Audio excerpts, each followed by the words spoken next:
जीवन में सबसे बड़ी गलती क्या है? अत्यधिक होना, टू मच ऑफ एनीथिंग। अत्यधिक मेहनत, अत्यधिक आराम, अत्यधिक चाह, अत्यधिक डर। और यही कारण है कि जीवन में अशांति बढ़ती जाती है। भगवान श्री कृष्ण गीता में इसी को कहते हैं संतुलन। न ज्यादा न कम, बस उतना जितना जरूरी हो। गीता का यह संदेश आज के मॉडर्न लाइफ में और भी ज्यादा जरूरी है।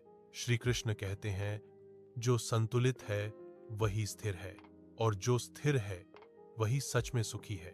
अत्यधिक काम शरीर तोड़ देता है और अत्यधिक आराम आलस बना देता है। दोनों ही स्थितियां आपको लक्ष्य से दूर ले जाती हैं।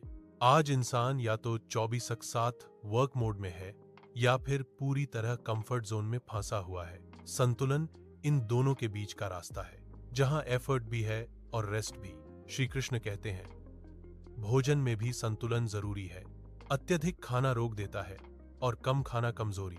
यही नियम सोच पर भी लागू होता है। अत्यधिक चिंता मन को बीमार कर देती है और अत्यधिक लापरवाही भविष्य बिगाड़ देती है। संतुलन का अर्थ है सोचना पर डूब जाना नहीं, मेहनत करना पर खुद को जलाना नहीं। श्री कृष्ण अर्जुन से कहते हैं, योग वही है जो जीवन को बैलेंस में रखे। योगा मतलब केवल एक्सरसाइज नहीं, योगा मतलब इनर बैलेंस। जब मन और कर्म एक लय में चलते हैं तभी इंसान सही निर्णय ले पाता है। अत्यधिक इच्छा कभी पूरी नहीं होती और अत्यधिक त्याग भी दुख देता है। इसलिए गीता कहती है, मध्यम मार्ग अपनाओ। आज की दुनिया एक्सट्रीम सिखाती है, या तो सब कुछ अभी चाहिए या फिर कुछ भी नहीं। लेकिन श्री कृष्ण का मार्ग धीरे, स्थिर और संतुलित है, जहां सफलता भी टिकती है और शांति भी। भावनाओं में भी संतुलन जरूरी है। अत्यधिक क्रोध बुद्धि नष्ट कर देता है और अत्यधिक डर हिम्मत छीन लेता है। संतुलित व्यक्ति भावनाओं का मालिक होता है, भावनाओं का गुलाम नहीं।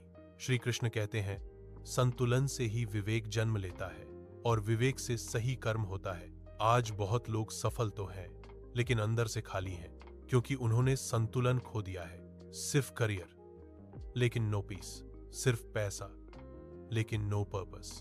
गीता हमें याद दिलाती है, जीवन एक दौड़ नहीं है, यह एक यात्रा है जिसे बैलेंस के साथ चलना होता है। हर दिन खुद से पूछो, क्या मेरा जीवन संतुलित है? क्या मैं अपने शरीर, मन और आत्मा का ध्यान रख रहा हूं? संतुलन से ही दीर्घकालिक सफलता आती है और संतुलन से ही आंतरिक शांति मिलती है। श्री कृष्ण का संदेश सरल है, अत्यधिक से बचो और सजगता को अपनाओ। जब जीवन संतुलित होता है तो निर्णय स्पष्ट होते हैं, और जब निर्णय स्पष्ट होते हैं तो कर्म शुद्ध होता है।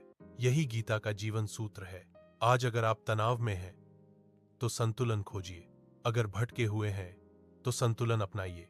छोटे बदलाव से बड़ा संतुलन बनता है। समय पर सोना, समय पर उठना, काम और परिवार दोनों को सम्मान देना, खुद के लिए भी समय निकालना, यही है गीता का मॉडरेशन लेसन। न एक्सट्रीम्स में जीना, न पलायन करना, बस जागरूक होकर जीवन जीना। याद रखो, संतुलन कमजोरी नहीं है, संतुलन ही सबसे बड़ी शक्ति है। जो संतुलित है वही स्थिर है, और जो स्थिर है वही विजयी है। श्री कृष्ण का यह संदेश आज भी उतना ही सटीक है जितना हजारों साल पहले था। अगर यह संदेश आपको छू गया हो तो इसे अपने जीवन में जरूर अपनाइए और इस ज्ञान को आगे भी साझा कीजिए, क्योंकि संतुलित व्यक्ति ही समाज को संतुलित बनाता है। यही है भगवद गीता का सार। जीवन को समझो, जीवन को संतुलित करो और शांति को अपना स्थायी साथी बनाओ। जय श्री कृष्ण।